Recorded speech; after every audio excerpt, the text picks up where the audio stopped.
Interessante não, porque eu vejo tanta discussão em cima do sábado, é uma coisa tão simples o sábado.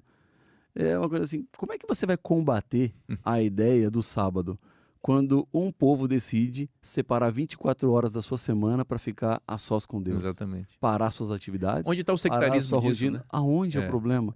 É você se conectar com o seu Criador, com a fonte da vida.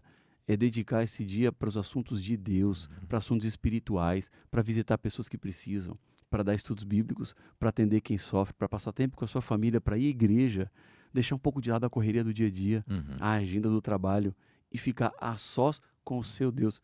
O que tem de errado nisso? Como é que tem gente combatendo isso por aí?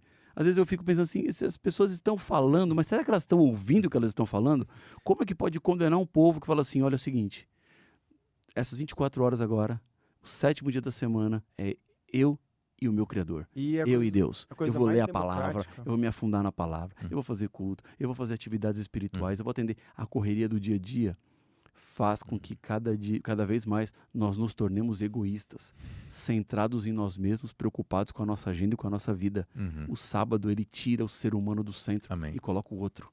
Agora, não sou eu no centro, é Deus. É o meu próximo, é o meu irmão que precisa, é aquela família que precisa de atenção, é aquela pessoa que precisa da palavra de Deus. Esse dia é para isso. Agora, Rafael, eu vou fazer o papel do advogado do crítico. Tá bom. Você imaginou que ia falar outra palavra, né? Advogado, né? Eu imaginei. Advogado do crítico. Que tem um ponto mas, a ver com... Mas você foi bom. Você foi bem, você saiu bem. Mas que tem a ver também com outro nome aí. Mas, enfim, eles vão dizer que o problema do sábado é que os adventistas acreditam que são salvos porque guardam o sábado. Aí é o grande erro. Então é mais uma vez a teoria que se ouve e não a prática do que de fato é. Ninguém é salvo porque guarda sábado. Mais uma vez, se guardar o sábado me salvasse, para que Jesus veio para a cruz? Qual a razão dele ter se encarnado, vivido entre nós, passado pelo que ele passou, enfrentado a morte de cruz, se bastava guardar o sábado? Exatamente. E a gente tem... Isso é muito estranho para o adventista pregar a salvação pela graça, como nós pregamos. Claro, isso. Claro. Então, guarda o sábado, está resolvido. Agora, Jesus vai morrer? Não, guarda o sábado. Agora tem um ponto que as pessoas não pensam. Igual você falou, às vezes as pessoas estão falando e não estão ouvindo o que estão falando. Primeiro, o significado da palavra sábado. Claro. O que é sábado? Descanso. É descanso. Como é que uma pessoa que descansa está trabalhando?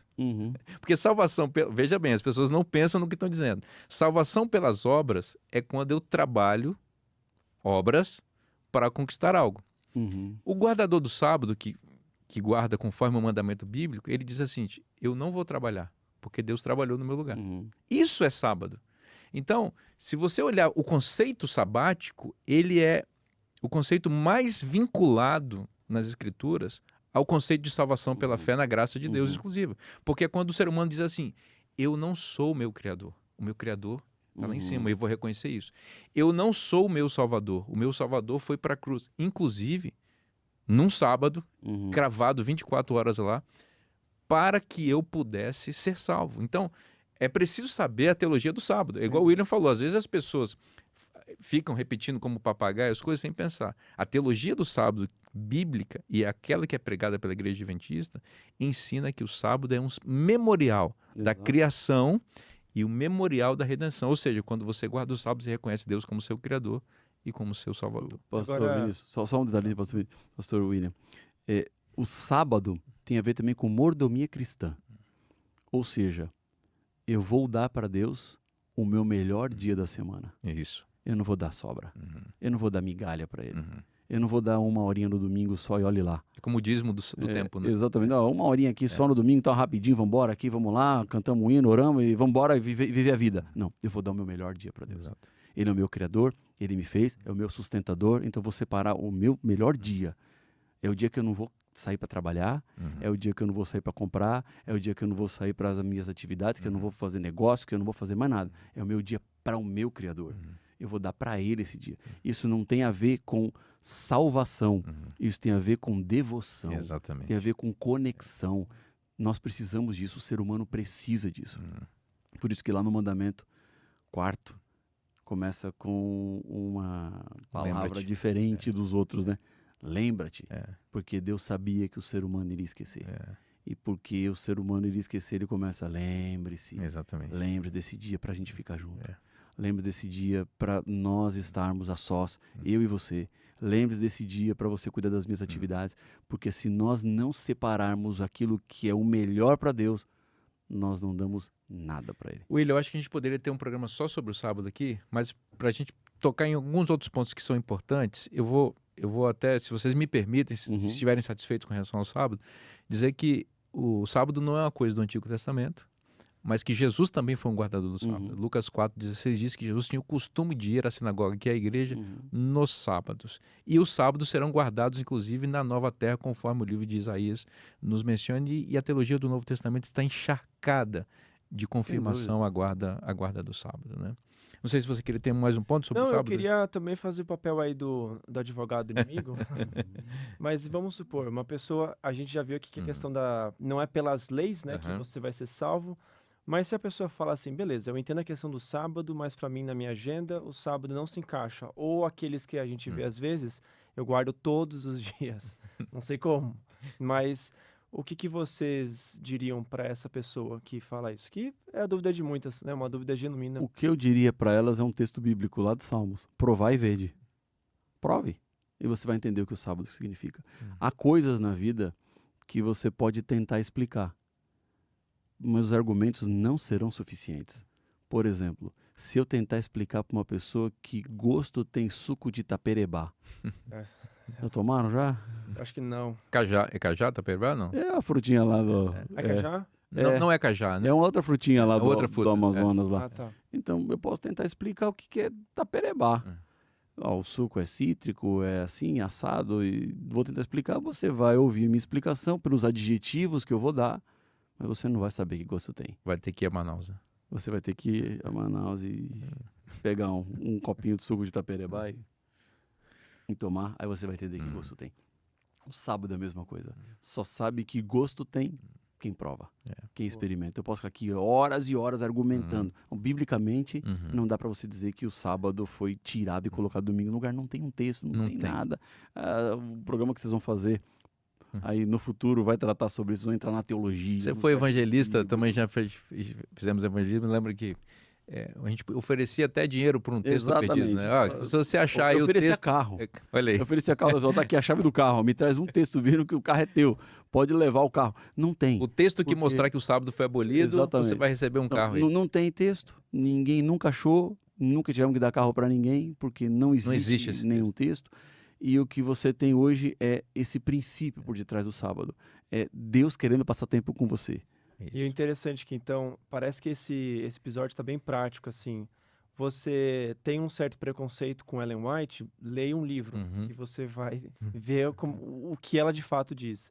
Você tem um certo problema com o sábado, provar e ver, guarde um sábado. Tem uma experiência com Jesus próximo no sábado, e você vai ver o benefício. Para tire suas conclusões. Exato. Depois, o que é... Eu não consigo pensar na minha vida sem o sábado. Para mim, o sábado é o melhor dia, não é o melhor momento. Não falta embasamento bíblico. É o ponto alto da minha semana. É o dia que eu passo com o meu Criador. A gente tem embasamento bíblico, mas a experiência, ela é outra coisa, né? Exatamente. Bom, eu posso fazer tantas coisas nos outros dias da semana, né? E se eu deixar Deus para depois, o que acontece é que a semana passa, o mês passa, o ano passa e eu não dei nada para Deus. Agora, quando eu bloqueio aquele tempo para passar com Deus, isso aí é bom para todo mundo. Bom para a saúde mental, bom para a família, física, espiritual, família. Só tem benefício. Deus está por trás disso. O sábado lembra que a gente não é uma máquina. Exatamente. A gente é um ser humano criado à imagem de Deus e que precisa descansar como Ele descansou. Exatamente. E o texto bíblico é muito claro que o sétimo dia é o sábado. Então, você mencionou, eu posso guardar qualquer outro dia, então... Você até poderia, se você não tivesse esse texto. O texto diz que você tem que descansar no dia específico. É o sétimo dia, o sábado. E o sétimo dia é esse dia que hoje nós chamamos de sábado. Agora, você falou sobre questões sobre doutrina, e eu acho que alguns pontos importantes que foram enfrentados por esses, digamos assim, esses apologetas, e o Walter Martin foi um desses, e que resultou aí no livro Questões sobre Doutrina e na constatação dos teólogos de que a Igreja Adventista não é uma seita. Um dos pontos é a questão da expiação. Acho que é importante a gente mencionar esse aspecto aqui. Os adventistas, pastor Rafael, acreditam que a salvação, a expiação, ela foi completa na cruz ou ela precisa ser complementada posteriormente no contexto do santuário celestial e o juízo investigativo? Esse é um ponto importante. Muito bom. Bom, nós cremos que a salvação foi completa na cruz. Acabou. Jesus pagou o preço do pecado na cruz. Não tem mais nada para se pagar. Não tem mais nada para se fazer, para se acrescentar ao plano da salvação. Agora, o juízo investigativo, ele não contradiz em nada isso, porque o juízo investigativo não tem nada a ver com o que Cristo fez na cruz. Tem a ver comigo, como é que eu estou reagindo diante da cruz. Então, a obra de Cristo foi completa na cruz. Terminou. Ali estava cumprido.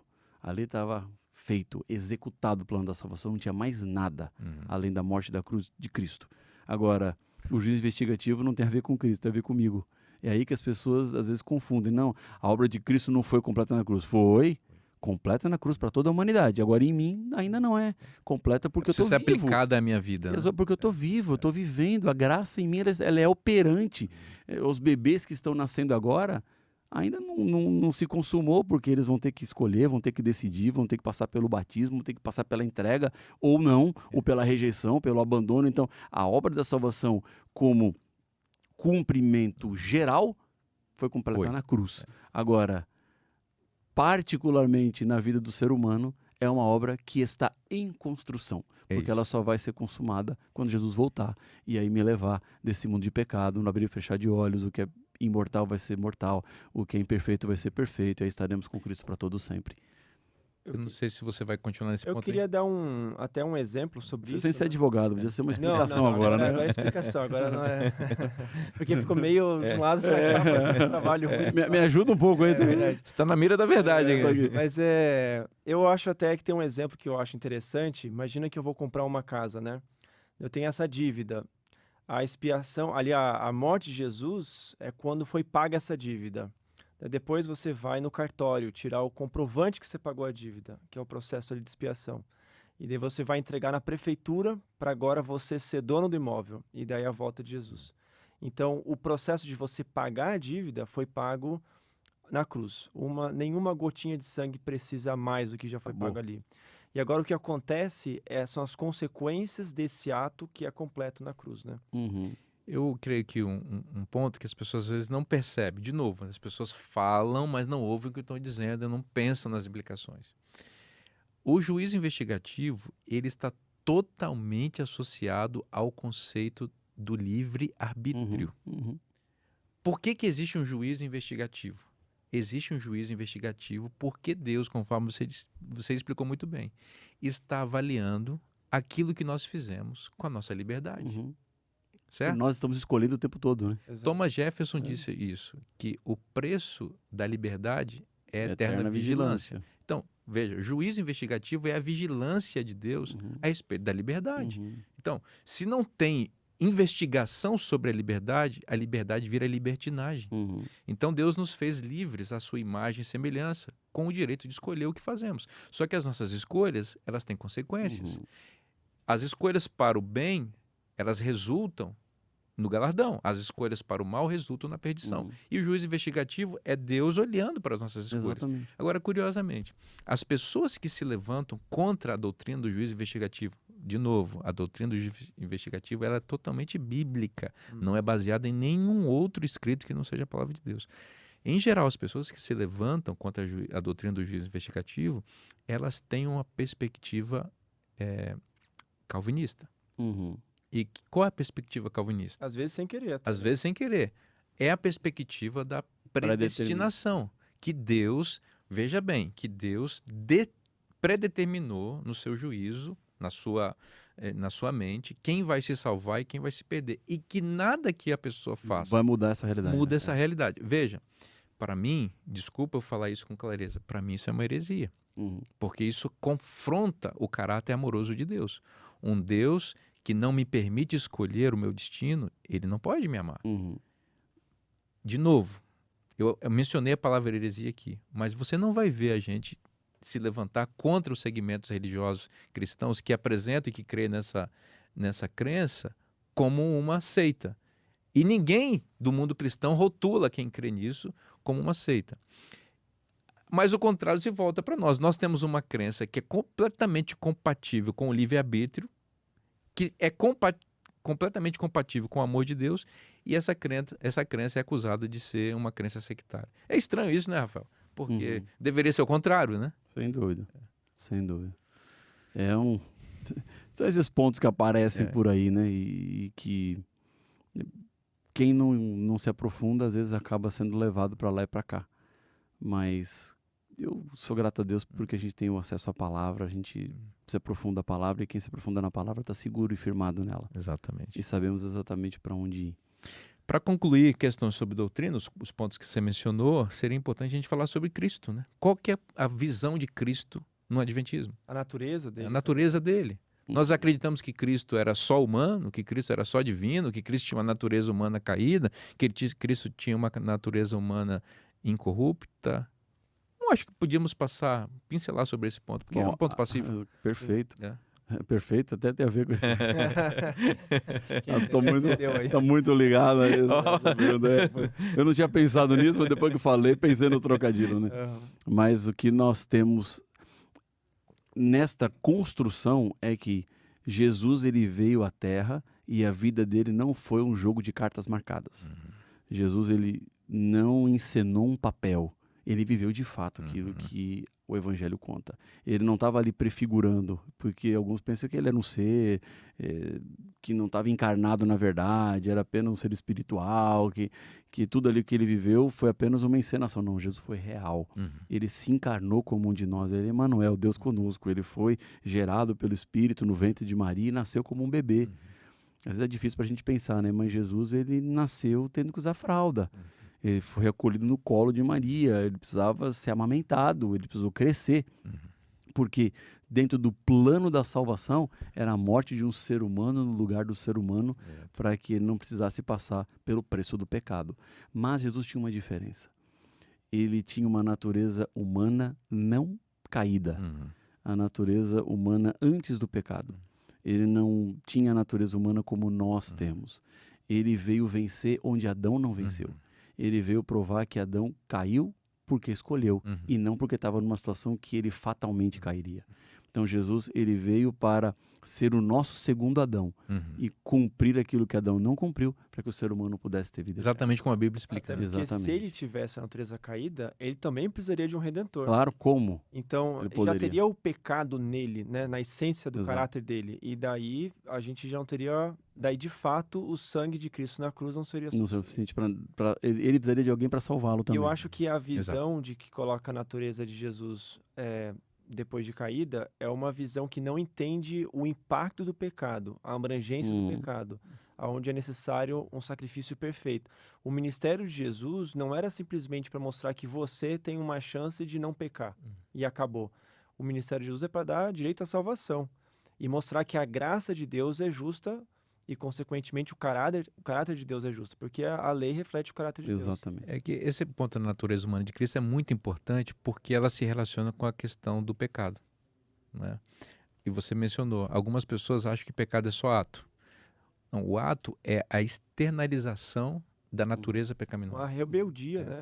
Nós somos seres humanos e nascemos depois da queda de Adão, nós cometemos atos pecaminosos porque nós temos uma natureza pecaminosa que nos leva a esses atos. Romanos capítulo 7, Paulo disserta exatamente sobre esse assunto. Miserável homem que sou, quem me livrará do corpo dessa morte? Ele fala de uma lei que opera dentro de nós. Essa é a condição humana pós-queda. Adão, no entanto, quando foi criado por Deus, não foi criado assim. Ele foi criado sem uma propensão à queda.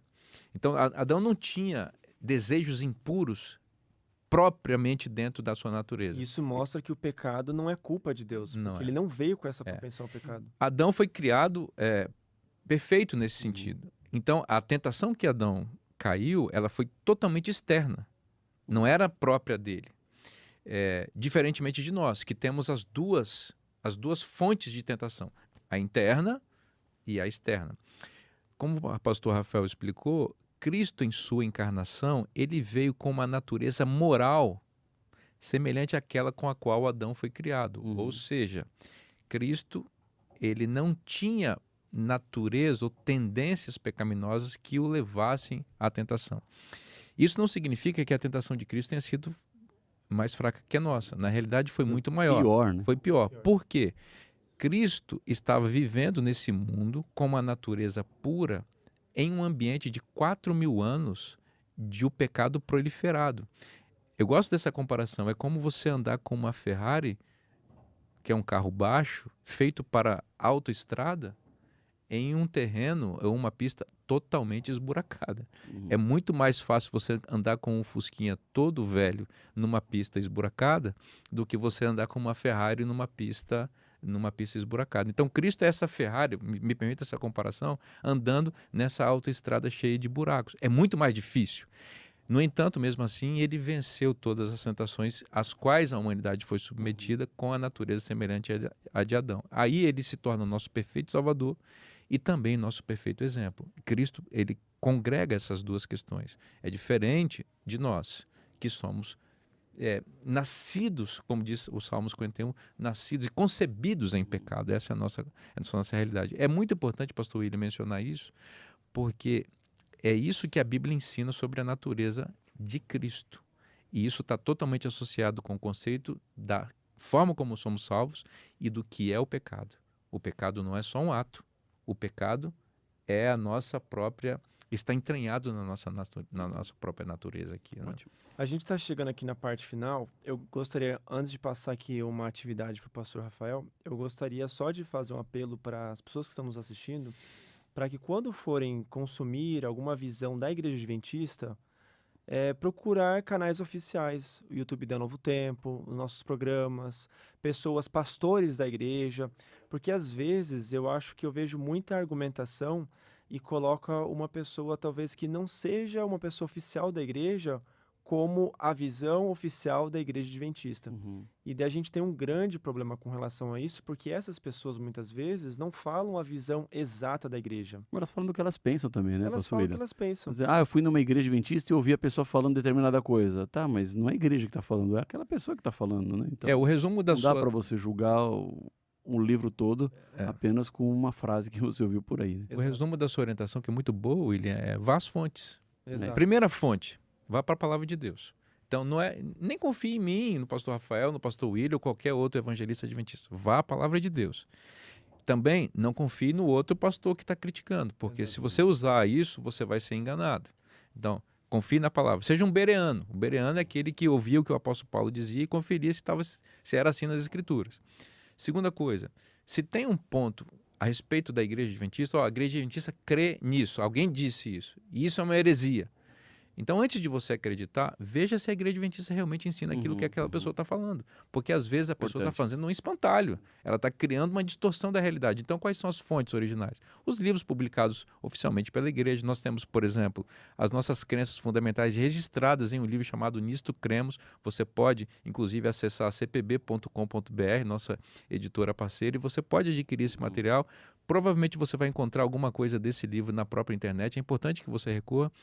Quer saber mais sobre o que os adventistas creem? Assista ao Novo Tempo, a nossa TV. Os nossos pastores estão 24 horas por dia, nossos programas, apresentando as nossas crenças fundamentais. Vá para os nossos sites oficiais. Pastor Rafael, Uma tarefa agora que você falou. Nossa tradição é, ao encerrar aqui... Tradição antiga, isso, muito longeva. de 3 episódios que, inclusive, perdemos os papeizinhos, mas estão em algum lugar. Perdeu porque tem muito tempo, esse podcast já está no ar há muito tempo.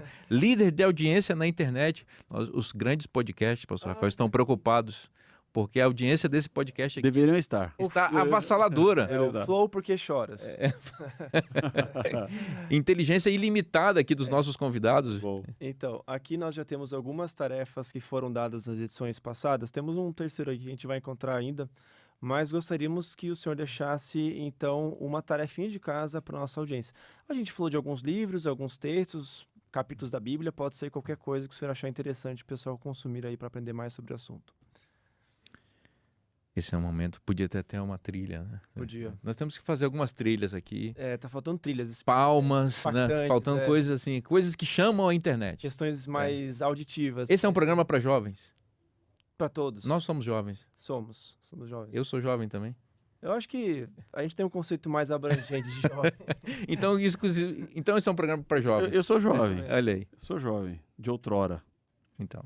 Aí. Todo mundo, né? Então, você que acompanha esse podcast também, se você tem mais de 47 anos, porque o pastor Rafael disse que tem 47, ou tem 47, você também é jovem. Se você tem 50, você é jovem. Se você tem 60, você é jovem. Se você tem 80, você é jovem, porque aqui todos são jovens, porque estudam a palavra de Deus e procuram a vida eterna, onde todos seremos jovens. Assim é. Olha, a tarefa do pastor Rafael foi algo que a gente comentou até aqui no podcast, né? A letra dele dá para entender bem? Dá. Quer mostrar para a câmera? Nunca foi médico. É ler o livro O Caminho a Cristo. É um livro curto, ele não é tão grande, mas ele impacta profundamente. Por que o senhor escolheu esse livro aqui? Porque nós falamos sobre seitas e muita gente acusa a Igreja Adventista de ser seita por causa de Ellen White. Leia o livro Caminho a Cristo. Eu coloquei até embaixo. E tire suas conclusões. Boa. Pode adquirir em cpb.com.br, pode encontrar esse material também na internet. No próprio site da CPB tem um livro de Ellen White. Ellen White Books. Ellen White Books, você pode ler lá o livro. Esse livro lá gratuitamente para você É isso aí. Boa. É isso aí, pessoal. Nós chegamos ao final de mais um programa, viu? Eu tô acostumado com a televisão aqui, hein? Mais um podcast, mais um episódio. A Débora tá falando que tem que falar a linguagem da internet, William. Esse negócio de televisão. Aqui é internet. Mais um episódio do podcast do Lições da Bíblia. Hoje Pode ser um bate-papo também, mas um bate-papo. Bater um papo. Exatamente. Foi muito bom. Pastor Rafael, muito obrigado, viu? Eu acho que a nossa audiência aqui foi muito abençoada. A gente gostou demais das explicações, foram bíblicas, foram ao ponto, esclarecedoras. E é muito bom saber que a gente pode contar contigo aí.